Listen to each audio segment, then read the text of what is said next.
Chaque jour, Thierry pose son stéthoscope pour s'asseoir devant son ordinateur. Est-ce que vous avez de la fièvre? Non. Pendant 2 heures, ce généraliste va enchaîner les consultations à distance.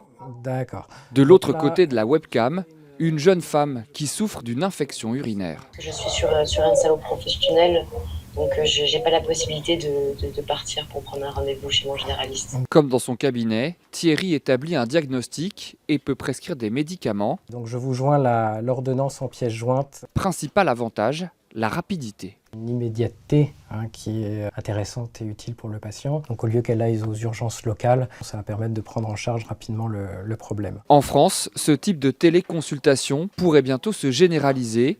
Pour beaucoup, c'est la réponse face au manque de praticiens. On estime que, selon les médecins, que 10 à 20% de leurs consultations quotidiennes au jour d'aujourd'hui pourraient être faites en téléconsultation parce que ça ne nécessite pas forcément d'examen clinique. Problème pour l'heure, la télémédecine n'est pas remboursée par la sécurité sociale.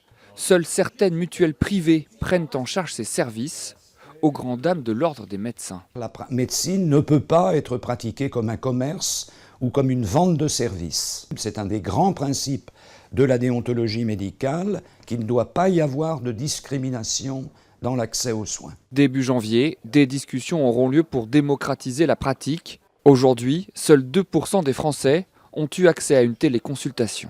Donc là,